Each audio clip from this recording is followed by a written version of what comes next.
Allahu Akbar, Allahu Akbar. Ashhadu an la ilaha illallah. Ashhadu an la ilaha illallah. Ashhadu an Muhammadan Rasulullah. Ashhadu an Muhammadan Rasulullah. Hayya ala salat. Hayya ala salat.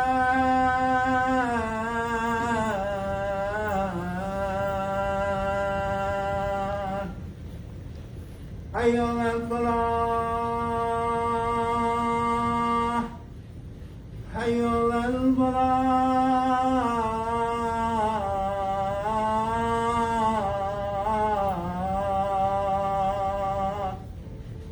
Allahu Akbar, Allahu Akbar. La ilaha illallah.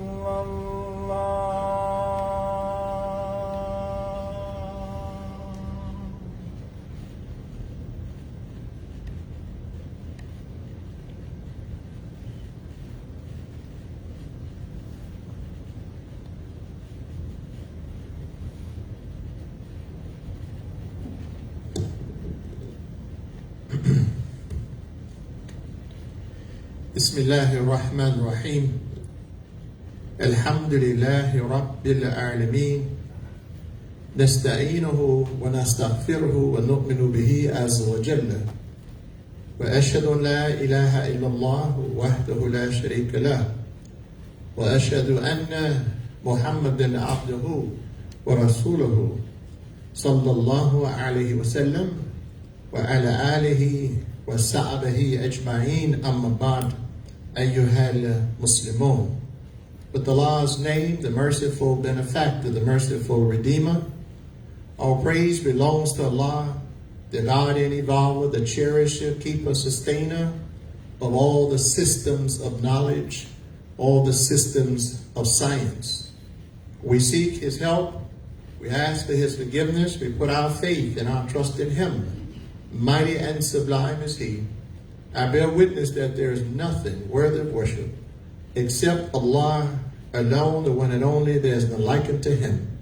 And I bear witness that Prophet Muhammad sallallahu alaihi wasallam, to whom the Quran was revealed 1444 years ago, is Allah's servant, messenger, prophet to all people, to all of mankind. We ask Allah's peace, His blessings, His highest exaltations be upon Prophet Muhammad sallallahu alaihi wasallam, upon his family, his companions, the righteous all. On you, O Muslims, be peace. Assalamu alaikum. That is, greetings to our few brothers we have here at Masjid Muhammad in Jacksonville, Florida. Our masjid is still unofficially open. It's not open. It's still closed. We all are still dealing with this pandemic, so we have a few brothers who come by from time to time, and if they come for the Jummah, we don't have a problem. You all can't see them on Facebook or our Jummah conference line, but all of them are masked and they're keeping physical distance, and it's just a few of them. So greetings to you brothers who are here, to our members who are at home traveling and watching the Jummah or listening to the Jummah from our Facebook Live, Masjid Muhammad on Facebook Live, and our Jummah conference line. Greetings to you, our brothers and sisters, members of Masjid Muhammad, our brothers and sisters here in Jacksonville, Florida, who are with the Jacksonville Masjid of Al-Islam. Greetings to you also. Our Jummah conference line, Facebook Live audience, brothers and sisters around the United States of America from one coast to the other, so thousands of you. And we are honored that you're consistent in joining us for our Friday prayer. To our international community, Bermuda, family and friends in Bermuda, greetings. Those of you all in Indonesia, Nigeria, Ghana, Senegal, my dear friend Ajib Bilal in Albania, Omadosa Amin Mohammed in the U.S. Virgin Islands, our dear sister Junaina Abdullah, who's been with us for 4 years now, live from Malaysia. And we have another sister, she's been regular, and I didn't write her name down, I had it in my head, from Philippines, Sister Nam Ong.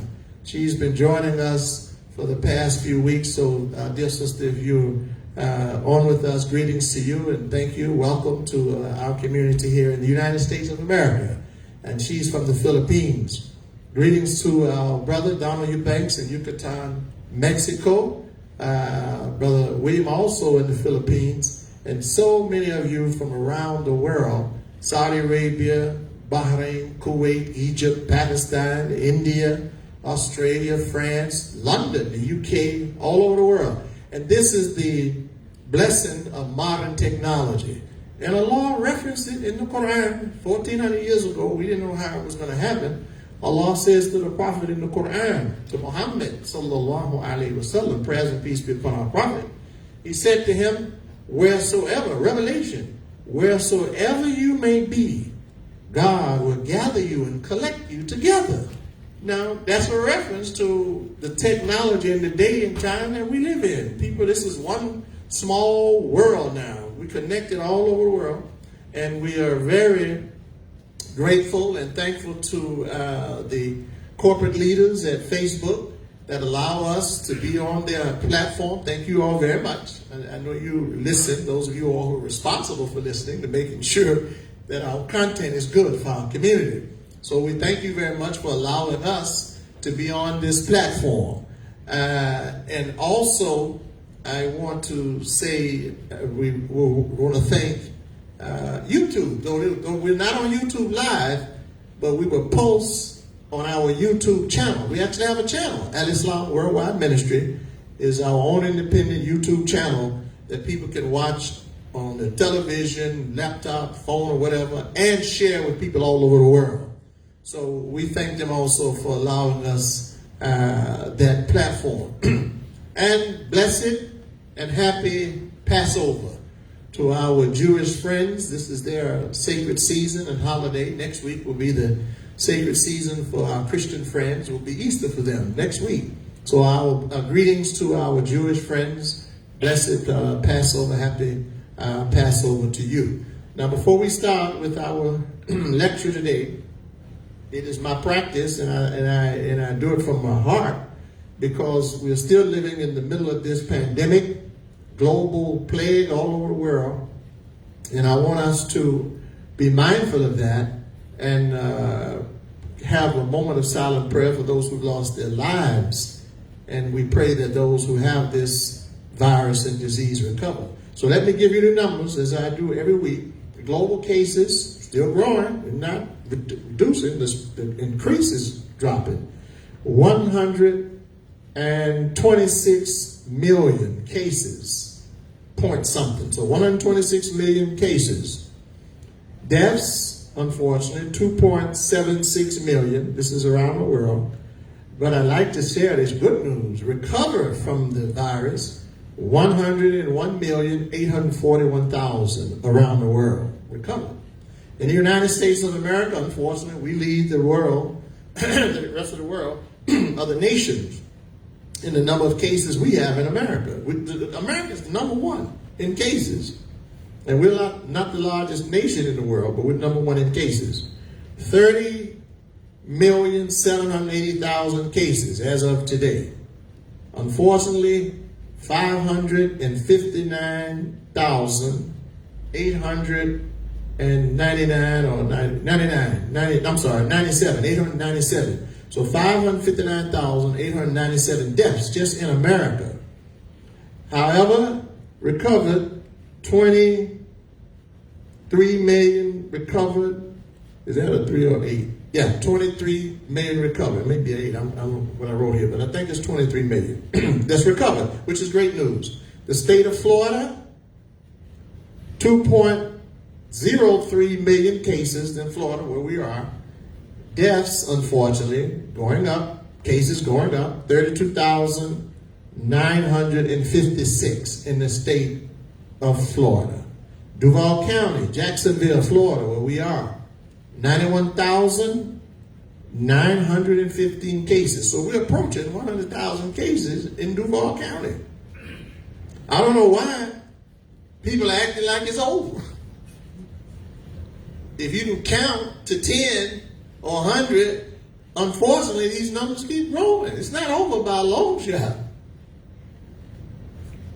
Blessed to have, if you can call it a blessing, relative, 1,000 only, but one is too many. So I'm not taking light. It's not like it. I've lost family members. I've lost friends. Some of you all have been impacted by this.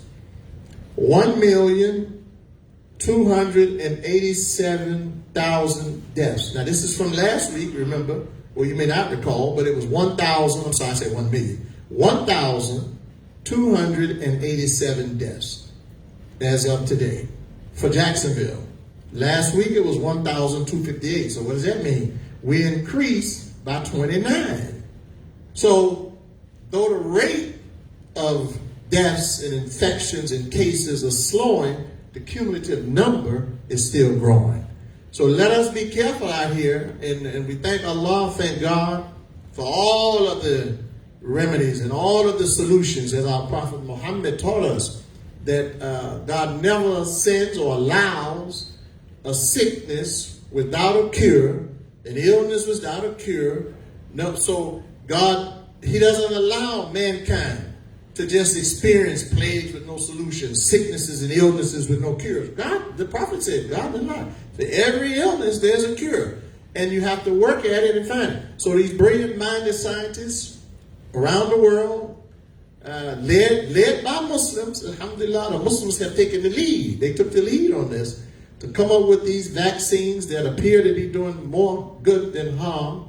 And then we have our naturopathic doctors out there who have natural remedies. So everybody's still working. And I heard in the news just yesterday that one of the pharmacists, you all keep up, you know, because I don't need to mention them, but they're coming up with a pill that you can take. You know, they got a pill for everything. If you can't sleep, they got a pill for you. If you sleep too much, they have a pill for you. If you too overweight, they have a pill. They have a pill for everything. So they're coming up with a pill so you don't have to take a shot. Those who don't take shots or like needles, like me, I don't like them. But they're coming up with a pill that will treat it also. So the more experience that they have with this pandemic, the more experience and knowledge, and the more they study it, Allah bless them to see the scientists, the learned people, the doctors, the chemists. God bless them to see better ways to fight it and better ways to deal with it. And not only this plague and pandemic, but other things to follow in the future. So let us have our moment of silent prayer.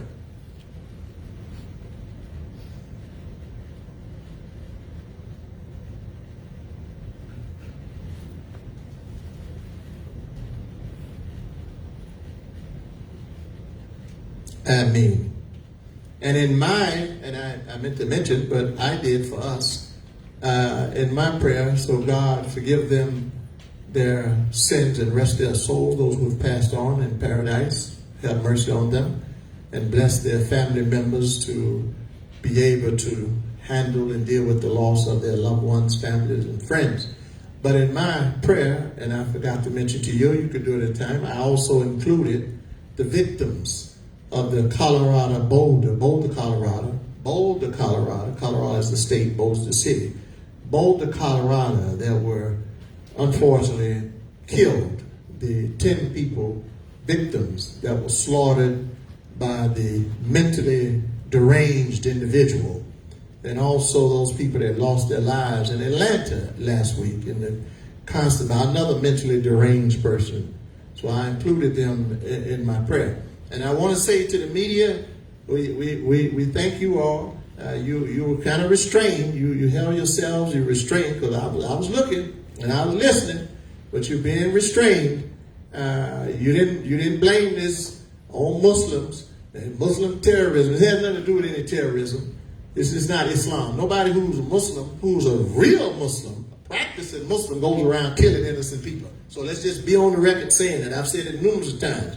No practicing, believing Muslim who believes in God. No practicing, believing Christian who believes in God. No practicing, believing. I'm talking about in the heart. I'm not talking about what you say. I'm talking about in your heart. Jew who has faith in God in their heart. Muslim, Christian, Jew, or any religious person have faith in their heart for God. They don't go around killing innocent people. No religion. So I was pleased to see that the media didn't lose their mind and start pointing at us, because they had their mental case. That was before the mental case that has that name. He has the brother mental case, and I'm not putting down the people that have mental issues, of course not. But I'm saying we have to look at these cases separately, individually. And this is what they're doing now. They're being objective. And the law enforcement and everybody in Boulder, Colorado, and the media, they're being objective. Oh, hold up. No. Let's not talk about no Muslims and terrorism, all this. It has nothing to do with anybody's religion. It has nothing to do with terrorism. This person is mentally insane. Now, that's what they're saying. Now, here's what I'm saying. And I heard the president say the same thing. If we know in America, this is just my logic, that Psychology Today said 85% of the citizens, because of the oppressive culture and the pressure of the culture in America and the negative culture in America, 85% of the population in this country has some kind of mental problem. Now, if that's the case, and some of them have serious mental problems, now, if that's the case, why are we still, as a nation and a society, allowing the common citizen to purchase AR-15 automatic weapons and rifles that's for really too much firepower, even for war on a battlefield? And the average citizen in the United States of America can purchase an automatic rifle. Fortunately, I think it was yesterday, in Atlanta, Georgia, they got another person, young man, African American, who was mentally off, walked into a Publix grocery store.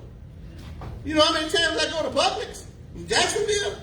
So this young man walks in there, armed to the teeth, with all kind of weapons and an AR-15, shotgun and all kind of weapons, and fortunately somebody saw him before he could rain down terror and trauma on those people in that grocery store. And they arrested him with no incident, and nobody was killed, thank God. But I'm saying these things keep happening.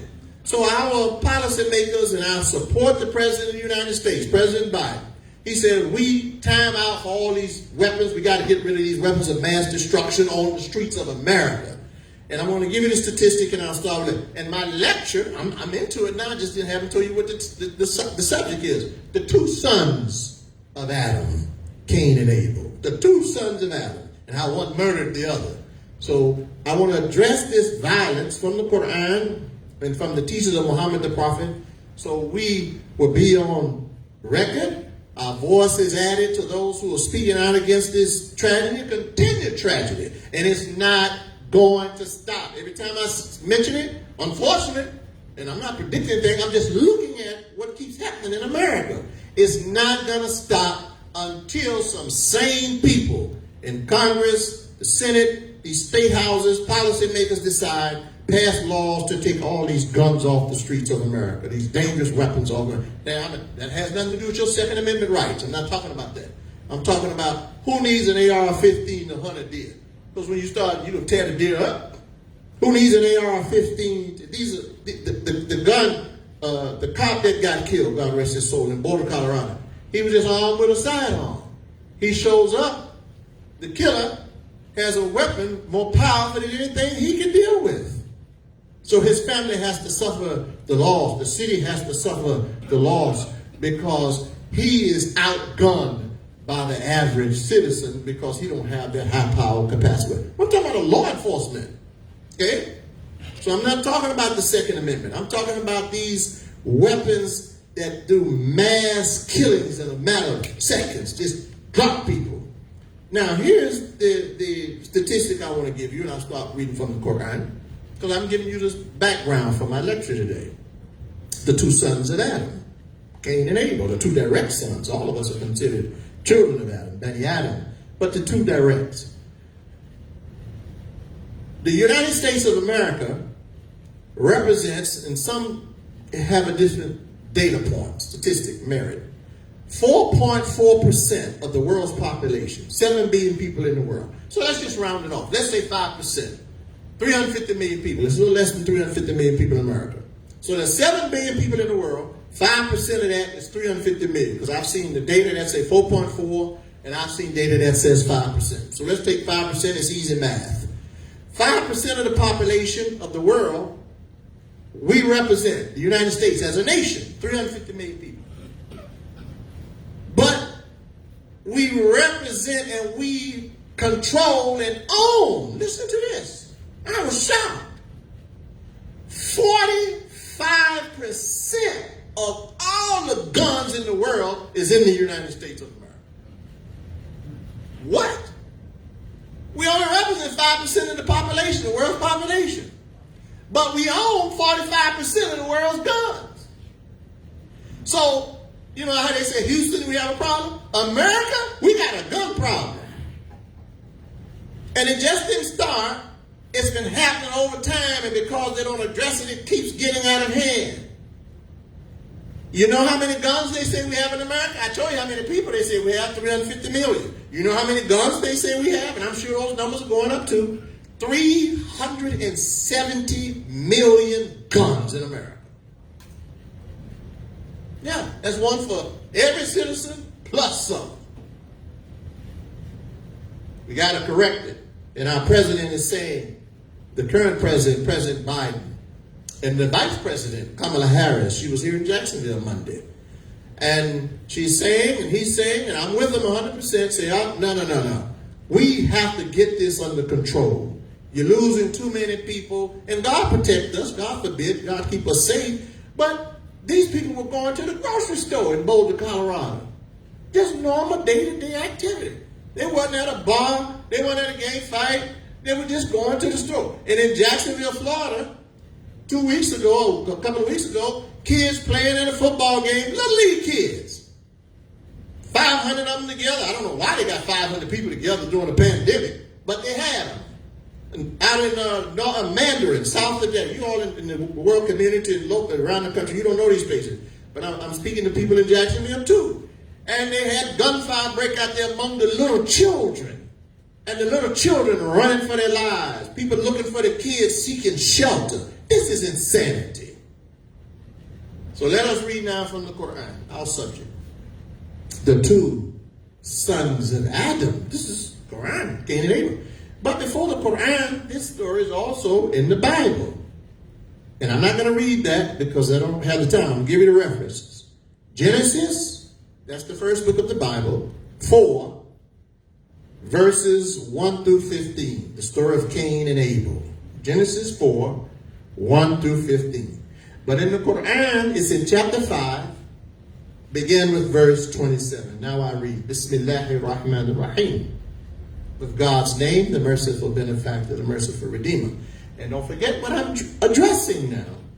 The violence, the killing, the murder that's taking place specifically, particularly in the United States, but around the world. We're speaking to the global community. And these killings take place. The young children in Nigeria, the girls going off to school in Nigeria. Their schools are raided by bandits and criminals, murderers and killers, kidnapping these young girls. You all keep up with the news. You see these things happening. And so much of this violence around the world. But Allah revealed to Muhammad the Prophet these words. Bismillahir Rahmanir Rahim. And then the reading now is going to tell us what is the motive, what causes this. So listen for it. Not this verse, a couple of verses coming. وَاتْلُ عَلَيْهِمْ نَبَأَتْنَا آدَمَ بِالْحَقِّ إِذْ قَرَّبَ قُرْبَانًا فتقبل من أحدهما ولم يتقبل من الآخر قال لا أقتلنك قال إنما يتقبل الله من المتقين. صدق الله العظيم. God the Mighty spoke the truth. Now that's verse 27 from chapter 5. Al-Ma'idah, the table spread. Translating now. Recite to them, O Muhammad, God revealed, the truth of the story of the two sons of Adam. Now, this is referring to, in the Arabic word is Habil. Now, that's not in the verse, but these are the names, Cain and Abel. Habil, Abel, Qabil, Cain. Recite to them the truth of the story of the two sons of Adam. Behold, they each presented a sacrifice to Allah. It was accepted from one, Abel, and I'll read commentary from Imam Waziruddin Muhammad briefly explaining this on another level, but I want to give it to you first from the Quran. They each presented a sacrifice to God. It was accepted from one, but not from the other. What was given by Abel was acceptable to God. What Cain offered, God said no, was unacceptable. Said the latter, Cain, be sure I will kill you. Here we go. This murder and this killing starting way back there. Genesis, 4th chapter, verses 1 through 15. Quran, chapter 5, verse 27. Starts back there with the two sons of Adam. This principle of murdering and killing has an origin. Surely said the former, Abel, Allah doth accept the sacrifice of those who are righteous. Yes. So what Abel was offering was obedience. God accepts that.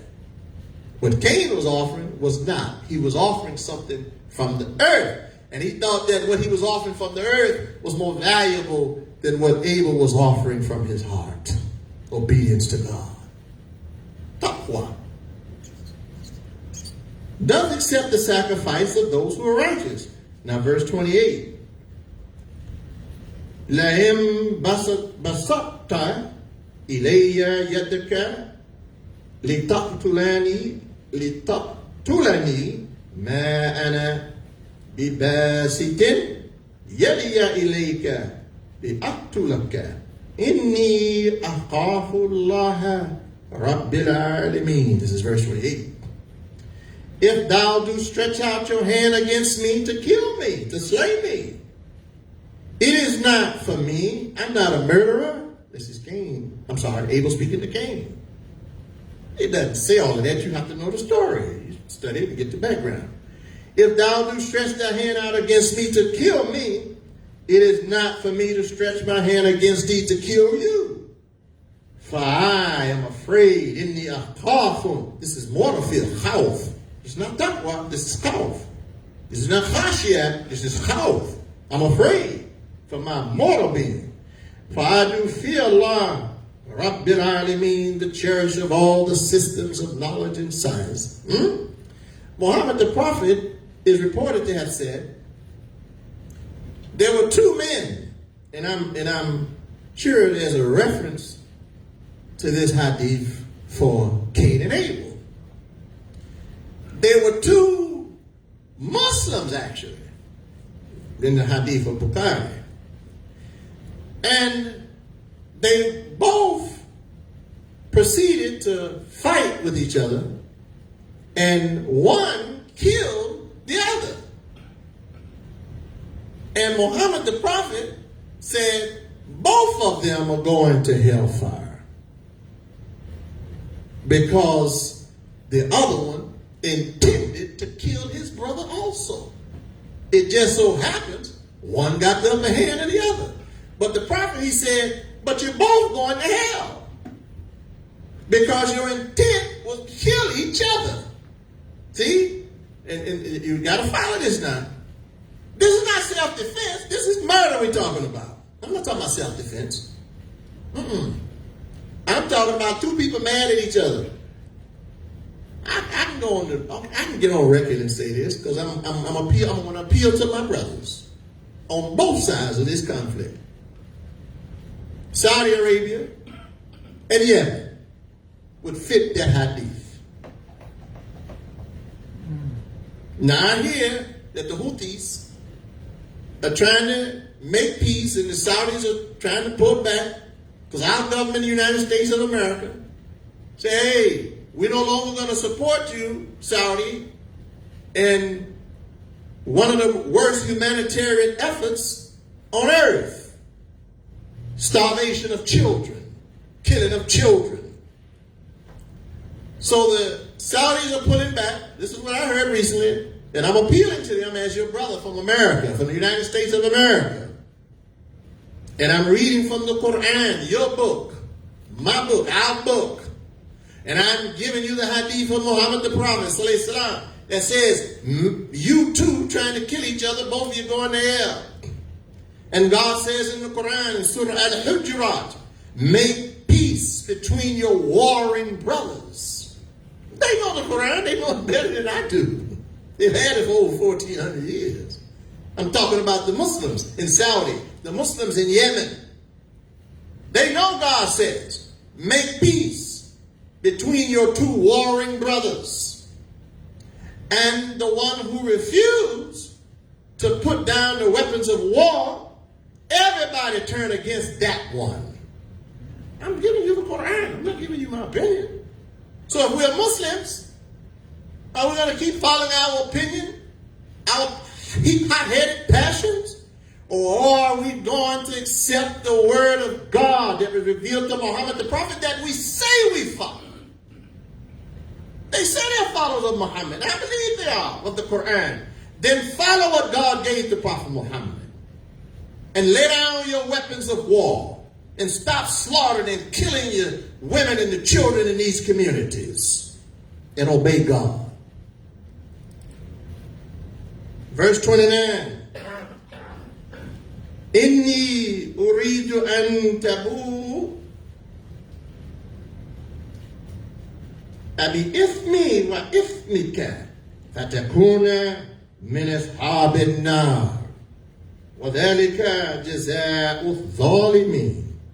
For me, Abel says, Habil, I intend to let thee, Cain, draw on yourself my sin as well as thine. You're going to be a murderer.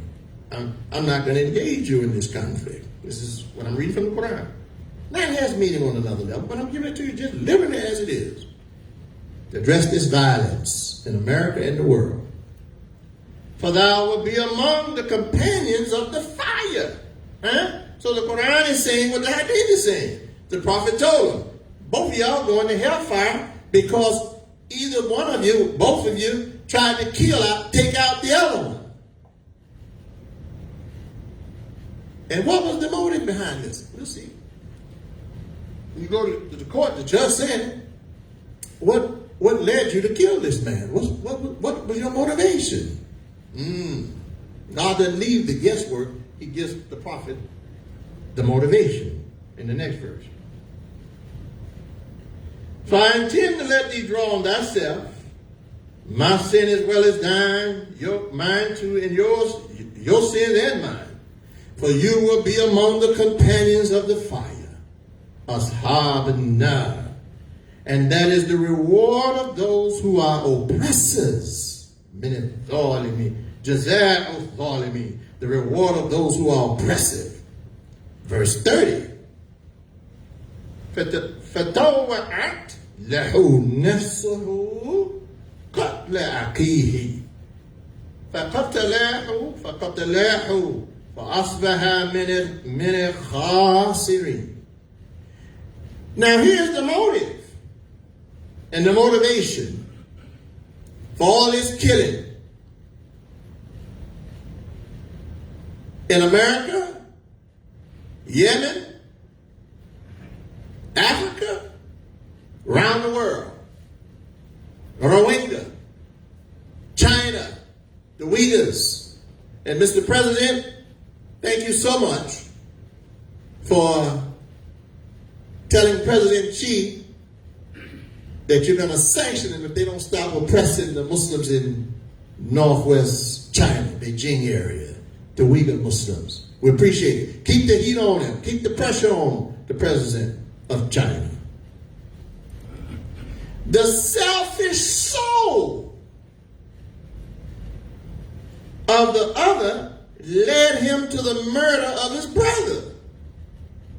He murdered him and became himself one of the lost ones. So what is the motive? God tells us, and he revealed to Muhammad the prophet, hence educate us. Selfishness. Selfishness. When I listened to what the deranged fella in Atlanta said, he was talking about his addiction. So he gonna go kill him. I'm saying, wait a minute. I say what Allah says in the Quran in chapter 2, Baqarah. Slay yourself, the wrongdoer. Don't go kill innocent people. Now, I'm not advocating. Muslims are against this. I'm just making a point based on what I'm reading in the Quran. I'm not advocating suicide. Absolutely not. That's against our religion. But if you're going to go kill people because you're having a selfish problem, take yourself out. Allah says the selfish soul of one leads him to kill his brothers and sisters. Doesn't say sisters, but include the women too, because those were women he killed. And there were women killed in Boulder, Colorado, and in Atlanta, Georgia. But what's the motivation? The motivation is always selfishness. That's what God said. That's not my opinion. God told Prophet Muhammad, said it's nothing but selfishness that causes them to do it. They're angry, they're upset, they're mad, they feel bad about something. So I'm going to go kill up some innocent people. If you want to be a killer, join somebody's army, somebody's military, put on a uniform, and go get on a battlefield of war. No, but you're a coward. See, you walk into a grocery store and shoot unarmed people. You walk into spas and clubs and shoot unarmed people. You go into cafes or get on school buses and blow up buses, unarmed and innocent people, because you're a coward. If you were really brave and courageous, you, wherever you are, in America and around the world, most of these developed nations have armies. You want to fight, put on a uniform, go get trained, and get on somebody's battlefield. Do that. But don't walk in grocery stores, cafes, schools, buses, and just kill innocent people that's going about their daily life. God says it is your selfish soul that's making you do these things. Verse 31. Now look, this is interesting. Watch this. فَبَعَثَ اللَّهُ غُرَابًا يَبْحَثُ فِي الْأَرْضِ لِيُرِيَهُ كَيْفَ يُوَارِي سَوْآتَ أَخِيهِ قَالَ يَا وَيْلَتِي يَا وَيْلَتَا أَعَجَّزْتُ أَنْ أَكُونَ مِثْلَ هَذَا غُرَابِي فَأُوَارِي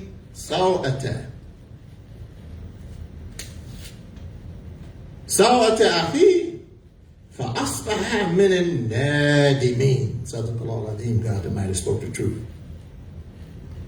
Then Allah, after he murders his brother, now this is going to take on another meaning now. I'm going to read Imam Wahid Muhammad. Then Allah sent a raven bird. You know what a raven bird is? The blackbird. Who scratched the ground to show him how to bury and hide the shame of his brother. So where does man learn the practice and the ritual of burial? From the raven bird. Now this goes back to the sons of Adam now. So he doesn't even know he's killed someone, murdered someone, and he doesn't have the consciousness of the mind. We're talking about that. But this is addressing a lot of issues in the world. It is definitely addressing killing and murder. So Allah has to send the raven bird. And he digs the dirt, the earth, scratches it. And I'm using my imagination. I'm imagining on the surface of this, the literal presentation what I'm giving you now. I know that's how I mean. I'm going to give it to you. So I'm imagining him scratching the ground. And man is like, what is he doing? He's teaching you how to bury your dead. That's what man learned from the bird, the raven bird. So look. Woe is me, he says, Cain, said he. Was I not even able to be as this raven bird and to hide the shame of my brother? I'm not even able to bury what I've done. I can't even bury it. I didn't know how to do it. Then he became full of regrets. Once God showed him what he had done. Now he regrets killing his brother because he can't hide it. Now there are many messages here on a different level. Georgia. I'm glad it's nice to see Georgia on my mind, Ron. Georgia hasn't learned how to bury racism yet. They can't even be as the raven bird. The bird they're still holding on to is Jim Crow, the crow bird.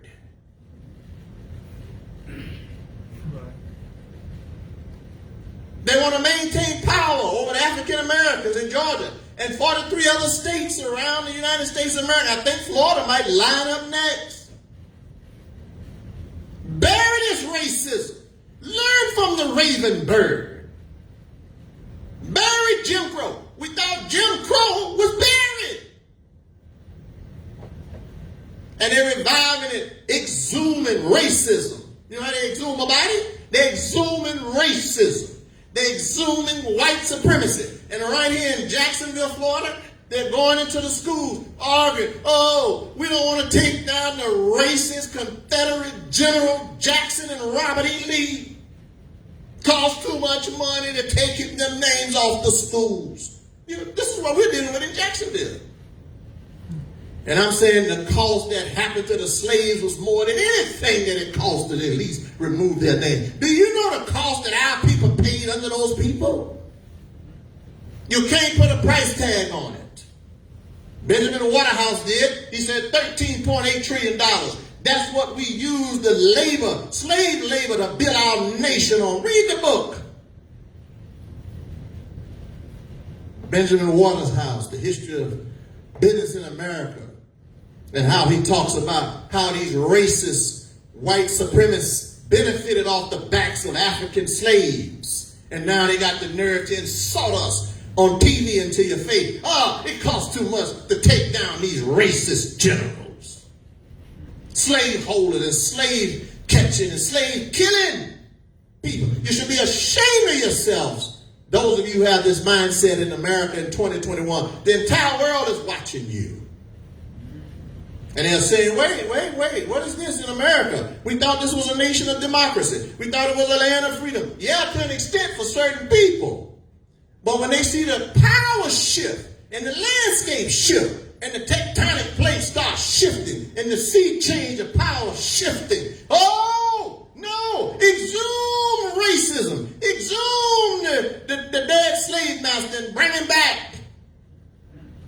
Blacks are achieving too much power. African Americans achieving too much power. Pass to Jim Crow. Crow is a black bird. And God said in the Quran to Muhammad, you see, this is way back then. See, they don't even know how to bury the shame. And here's some of our young people today in 2021 thought that white supremacy and white nationalism was dead and buried. They haven't even learned from the raven bird. Trying to revive it and exhume it. But God is in charge now. Here's what they always miss. I call it the God factor, Allah factor. They always miss that. Allah is in charge of every affair. You can bring up them dead bodies and them dead bones and that dead mentality and them dead philosophies and all that white supremacy and racism that we thought was buried to some extent. In fact, Imam W.D. Muhammad, he said it's still laying around on it. It's dead, but they didn't bury it because they didn't learn what Cain learned when the raven bird scratched the earth and said, you need to bury this. So it's time for America to bury white supremacy. It's time for America to bury racism. It's time for America to bury inequality. It's time for America to bury less pay for women who do the same job. They should be getting equal pay. It's time for America to bury the image of the European American as God. Bury that. Like the raven bird showed Cain how to bury and hide the shame of his brother. Imam W.D. Muhammad now.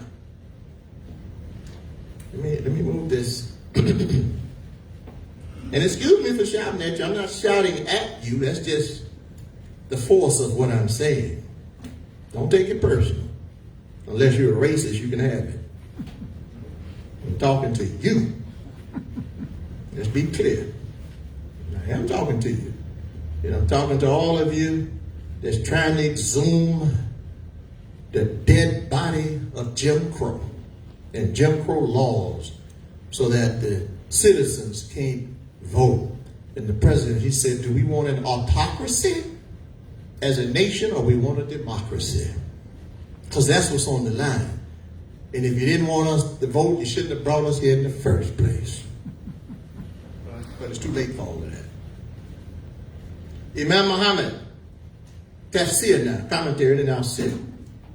And I'm reading from the commentary of selected verses from the Quran on the two sons of Adam, Cain and Abel. Those of you all out there in Facebook land and Jumu'ah conference line that has this book, it's on page 121 where I start. It goes to 126. I won't have time to read all of it now, so I'm giving you the reference. You start on page 121 in the commentary, and you go to page 126. But I want to just give you one page. Imam Muhammad on page 122. Eve, the mother who bore both sons, she began teaching Cain. She would be the influence, not God. She, Eve, would be the influence. Now, this is tafsir now. So, tafsir means commentary. See, so we're going up a little bit, going to the higher reading now. I gave you the literal reading from Quran. Now I'm giving you insights. Ta'weeli, they call it. Tafsir, commentary from Imam Walid Muhammad. God grant him the highest station in paradise. My Imam, the leader of the largest community of Muslims in America when he was alive, and still has the largest community of Muslims. God grant him the highest station in paradise. So reading now, commentaries, understand what I'm doing. She would be his influence, Cain, not God. Abel gave the flesh of the womb to God, and Cain gave the fruit of the ground as sacrifice. The fruit of the womb is the behavior. Abel gave his behavior to God. Now, the word Abel is short for ability. Ability, potential. So when the Bible is talking about Cain killing Abel, and the Quran, what I just referenced, it is talking about how one spirit in the world kills off another productive potential spirit in the human being. I hope you got that now. The ability to progress, the ability to be productive, that has been killed off by the Cain influences in the culture of America. I hope you got that. All right, let's go back to it. And that's Imam Muhammad's commentary. Abel gave his behavior to God. He obeyed God in his behavior. Cain did not obey God in his behavior. He gave what came from the ground.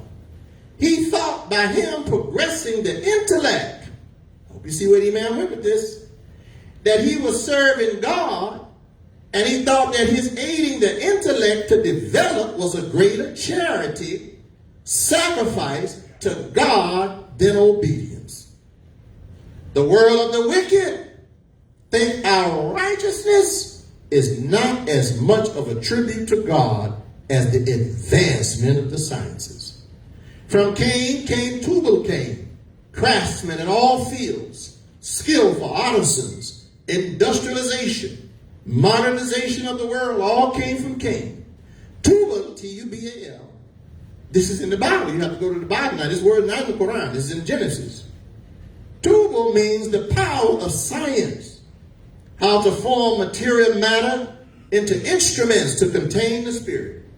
The musician makes a tube. Tube. The spirit goes into that tube, and it makes the sound that he likes.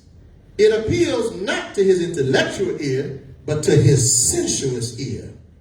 Not only the musical instrument, but the mode of industry now becomes tuned to house your spirit. If you can form the material environment so it can contain the spirit of the man, then however you design it, that is how his spirit will come out. Abel, as I conclude this, must have been the religious order or society that was here before the industrialists. And the industrialists killed his brother. I hope you follow this now. The industrialists killed the religious order. Cain the industrialist, Abel the religious order. The industrialists killed off the religious order. Killed his brother who was before him by hitting him in the head. One was working to cultivate the spiritual life and moral nature so human nature will be proper for God, before God. The other was working to extract all the sciences out of the matter, the universe. He became jealous of his brother because the people cared more for the service that Abel was doing than Cain. Cain wanted to take the admiration and influence from his brother. The industrialists, Imam Muhammad says, wanted to discredit the moral, God-fearing man. He took up a stone, threw it, and hit his brother in the head. His blood soaked the ground. The blood is the life of the religious society. They have taken that science that was to feed wisdom to guide human behavior and made it just an appetite. Now you're going to go back and listen to this now. I'm reading from the book. Those of you all who have the book and read it. You all who don't, go back and listen to it and follow it. You get it. Inshallah, God willing. They take it now only to appeal. They have taken that science that was to feed wisdom to give human behavior and made it just an appetite. They take it now only to appeal to the intellect instead of taking it to know how to behave. Cain is Western democracy. The people who manage the resources of the earth are those who war on the ability of the common man. Your main fight, dear people, Imam Muhammad says, hope you listen, is not racism. It is the fight to defend your able, your ability. Allahu Akbar.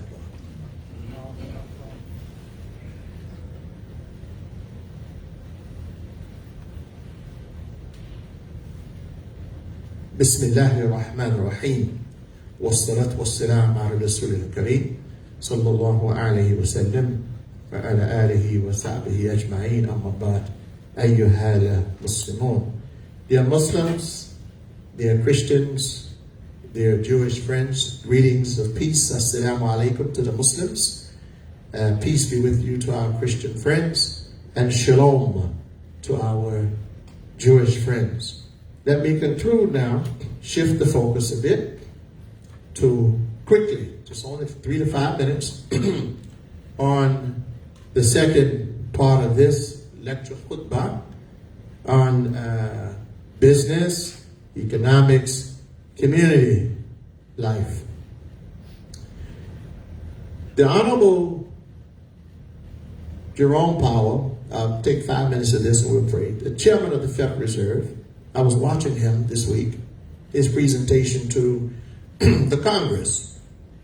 You all should keep up with this now. These things impact our life. And the Honorable Janet Yellen, who's the Treasury Secretary for the United States. And they were saying that they expect growth, domestic product, that's the growth of the American economy, to ramp up to about 6%. If that happens, that's tremendous growth. They say they're not worried about inflation. Now, inflation is a big word that simply means how much it costs for you to buy stuff, the price of goods, okay, whether it's going to go up. And they say they expect, this is important, the business people, and also households, incomes. Things go up, gas prices go up, that takes more money out of your pocket. Gallon of milk go up, takes more money out of your pocket. Eggs go up, more money out of your pocket. Groceries go up, more money out of your pocket. That's called inflation, when prices rise. Their job, the Federal Reserve, dual mandate, low unemployment and low inflation, trying to keep prices down. So the Federal Reserve Chairman, he said, we expect inflation to go slightly above 2%. They try to maintain it at 2%. He said we expect that things will only go slightly. He said it won't get too much farther ahead, slightly above 2%. So expect your eggs to cost a little more is what he's saying. Expect your gas to move up a little bit. Things are going to go up just a bit. And he said also, for the next 2 years, so you have to plan accordingly, there is economic uncertainties. He can't see out too far, 2 years, and the reason is the pandemic.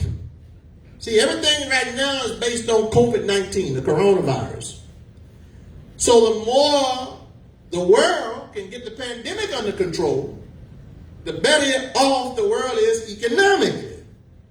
All nations are having to stimulate their economy. 1.9 trillion stimulus dollars just being pumped out. Some of y'all may have already received your checks in the bank or the mail to help the economy so it doesn't teeter because of the virus, shutting certain industries down, the hotel, the airlines, the tourism. These things are closed. It costs money. People losing their jobs. They also said 10 million people still remain unemployed in America. Now, that doesn't even impact what's happening in the world. And somebody asked the question, so what about unemployment among African Americans? And he had to admit, well, it's worse than it is among everybody else. And that's usually the case. As they said, I heard one friend of mine say a long time ago, when America catches a cold, the African Americans get pneumonia. And that's usually the case with everything. Okay? Now, we got to change that. So, keeping those things in mind, as I conclude and we pray, I want to suggest this book. Now, this was recommended to me by Abdullah Shah. It's called The Wealth Creators. Okay? The Rise of Today's Rich and Super Rich. How the really big money was made in America, particularly. And I'm just going to read the inside cover of this. This is by Roy C. Smith. At the beginning of 2000, that's just like 21 years ago, so it's in this century, 21st century, there were nearly 300 billionaires in America. But listen to this. And 5 million millionaires living in the United States of America. 5 million millionaires since 2000. That's new money. That's not old money. So that says what? It's a tremendous opportunity in this country, a $22 trillion economy, even in the middle of a pandemic. 5 million millionaires living in the United States. Total household wealth had reached $37 trillion, up from just over $8 trillion when Ronald Reagan became president. This enormous increase in wealth is a result of significantly, and this is what's happening now. So I'm reading this to you. Pay attention. Keep your eyes open, ears open. This enormous increase in wealth is the result of significantly changed government policies. Number one, the effects of new technology and increased competition and globalization around the world. All these changes have opened the door. Brothers, African American brothers and sisters, those of y'all here, people from all over the world understand it. They're coming here, they've been here, they keep coming. All these changes have opened the door to a wide range of enterprising people who created great fortunes for themselves, their investors, and the country, all in the 80s and 90s. And I conclude with that to bring to our attention the door of wealth and riches. Yes, America is still the land of the rich. You can get rich in America. Don't let anybody tell you anything differently now.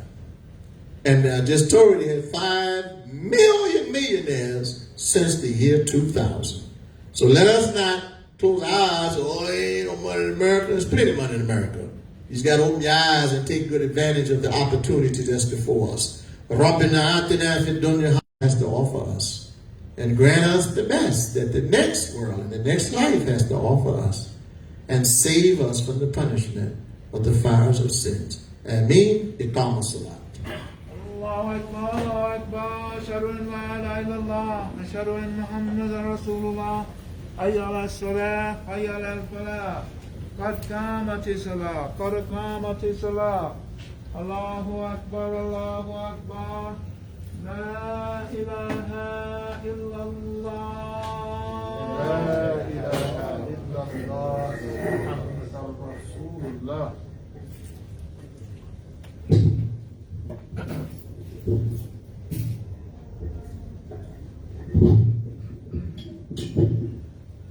Those of you all who are on our Jummah conference line for the first time, maybe, and those of you all who are on Facebook Live, if you're at home or wherever you are, you make the same 2 rak'ahs, join us for our prayer. You can see me, as I say every week. You see me, you hear me, you join us and make the same 2 units of prayer.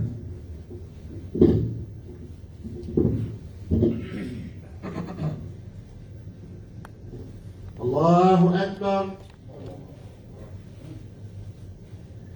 بسم الله الرحمن الرحيم الحمد لله رب العالمين الرحمن الرحيم مالك يوم الدين إياك نعبد وإياك نستعين اهدنا الصراط المستقيم صراط الذين أنعمت عليهم غير المغضوب عليهم ولا الضالين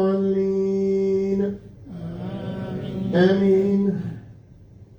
ألم نشرح لك صدرك ووضعنا عنك وزرك الذي أنقض ظهرك ورفعنا لك ذكرك فإن مع العسر يسرا إن مع العسر يسرا فإذا فرغت فانصب وإلى ربك فارغب.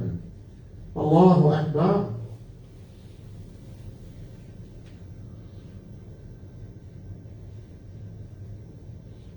سمع الله لمن حمده. الله أكبر.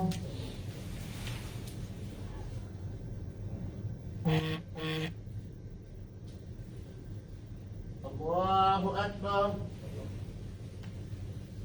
الله أكبر.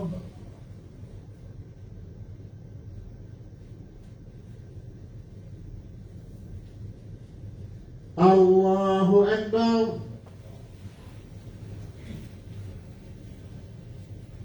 بسم الله الرحمن الرحيم الحمد لله رب العالمين الرحمن الرحيم مالك يوم الدين إياك نعبد وإياك نستعين اهدنا الصراط المستقيم صراط الذين أنعمت عليهم غير المغضوب عليهم ولا الضالين آمين. قل هو الله أحد الله الصمد لم يلد ولم يولد ولم يكن له كفوا أحد. الله أكبر.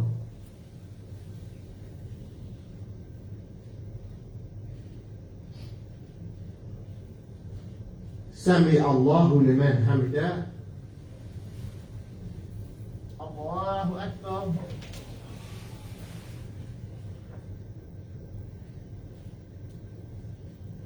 Allahu Akbar. Allahu Akbar.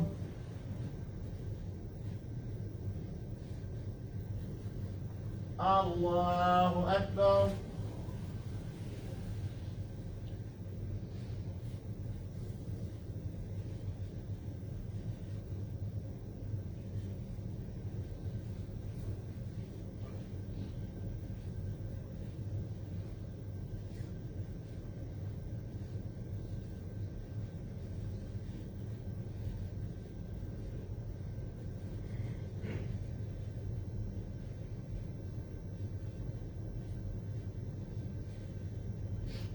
السلام عليكم ورحمة الله. السلام عليكم ورحمة الله.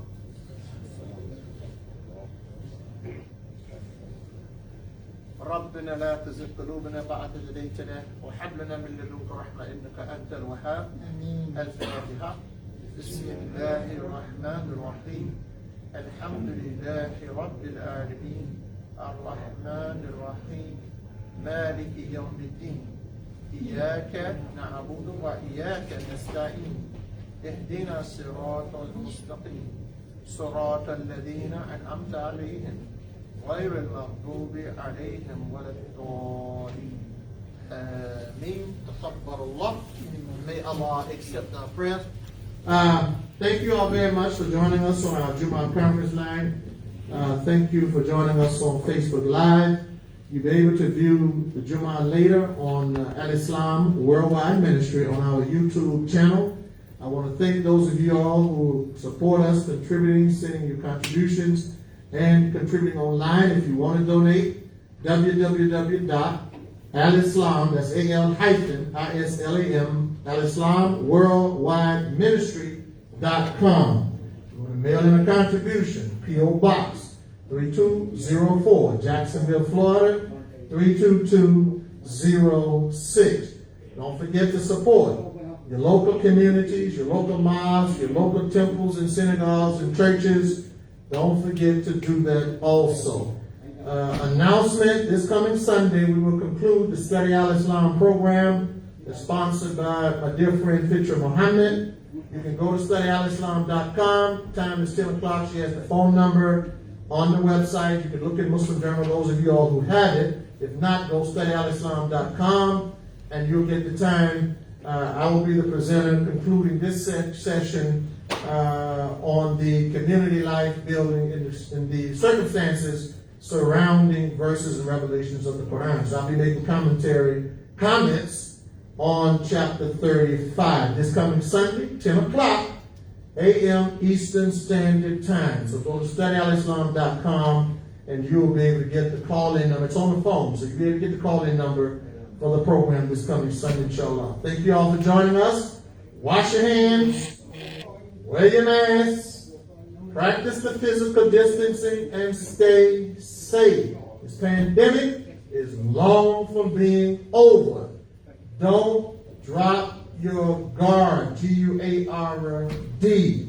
And whatever you all are doing down there in Miami, on South Beach, please cease and desist. That's insanity. You're in the middle of a plague, a pandemic. This is not like normal times. So we pray Allah that reason prevail. Thank you all for joining us. Peace be with you. Join us next week, same time. Now the time has changed. 1:45 p.m. Eastern Standard Time. Assalamu alaikum. Peace be with you. Stay safe.